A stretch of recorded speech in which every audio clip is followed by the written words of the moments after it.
Something in you is imagining the worst possible scenario, and that allows you to worry about it, be anxious about it. It is negative imagination. It is imagination of a negative character, and it draws you in. And there's something in you that wants to indulge in it, chew on it like a dog chewing on a bone. And everybody has this in different forms. And so this is a bone that a part of you likes to chew on. And it's no accident I'm using the analogy of dog and a bone, because it's the instinctive center is behind this. But what happens is it infiltrates the intellectual center and the emotional center. It becomes a thought loop of thinking the worst, imagining the worst. And then the emotional, it becomes an instinctive emotional anxiety and fear. And then it's like a cloud hanging over you all the time, and it's very easy for that cloud to rain on you at any moment. It's the thought of it, and it will start raining this negative imagination on you. And you can notice there are times during the day you're doing something else. You're not even thinking about this at all, and you're fine. It's only when this cloud passes over you psychologically, you indulge in this. Please allow me to give you permission. When this negative cloud of imagination passes over you or through you, I give you full permission not to indulge in it, to let it pass. Just let it go. Just let it pass over. Say, oh, there's that. Here comes this worry about my job again. I'm not going to swim in it. I'm not going to let that cloud rain on me. I'm not going to indulge. I'm not going to chew on that bone. Don't pick up that bone and curl up in the corner and start chewing on it, gnawing on it like a dog with a bone. Just leave it alone and turn your attention to something else consciously, not to suppress or avoid those thoughts, but to simply now focus on your environment. Look at your environment. Clean the kitchen sink. Do something productive externally. Dust the furniture. We used to, in my former school, this is what we did. We would, cleaning the environment and keeping your immediate environment clean is a wonderful antidote to a lot of these things like negative imagination. Take 5 minutes and straighten up the clothes on the hangers in your closet, or sweep the kitchen floor. Turn your attention to the present, because this negative imagination is not in the present. It's blocking the present. It's shutting you off from the present. So you have full permission not to indulge, not to chew on that bone. The other thing is, you see, none of us know what's going to happen in 6 months, truthfully. And you don't know. You just don't know. But what happens is we imagine we know, but we could know, and so we hang on it.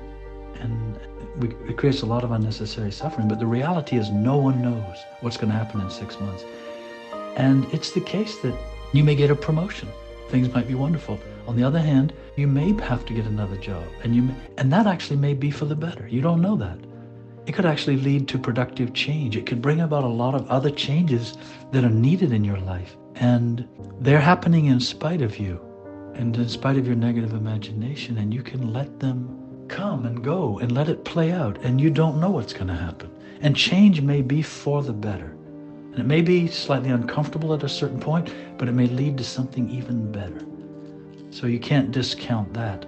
But if you mix that in, if this cloud comes over you, you might try to let the sun shine on it in the form of the feeling that, hey, you know what? There might be a change coming, and it might be for the better. This might be wonderful. We don't realize it, but our life is like a cradle for awareness. And it is actually taking perfectly good care of us, but it's taking care of us in the form of awareness. And so the body and mind of this person, imagine if you didn't have a name. Try to take your name away. It's just this body, this mind. And now there's this being inside it. It's inside this cradle. And this cradle is taking care of you. Does it have its moments of turmoil like a boat at sea? Yes. And then there are days where it's calm and there's no wind for this boat? Yes. But this boat, this cradle, has you. It's holding you. And you can trust it.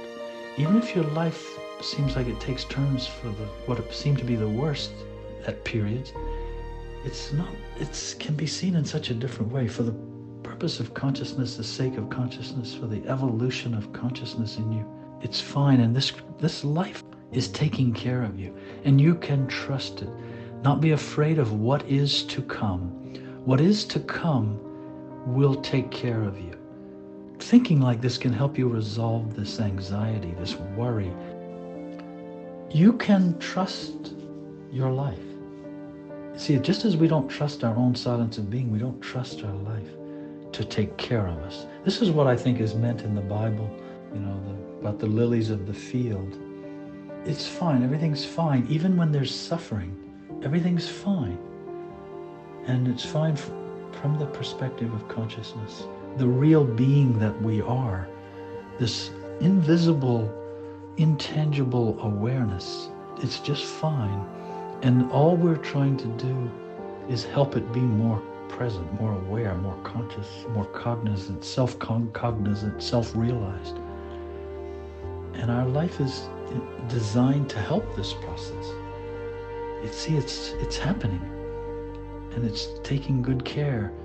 And so this can help neutralize the negative imagination and let this sunlight of this kind of thinking fall on that cloud of negative imagination when it comes, without chewing on that bone. If you can learn not to identify with that so much, you'll be even better off, because you'll be more awake. This is sleep. Indulging in that negative imagination is sleep. Just keep seeing it. Keep realizing that you're seeing it.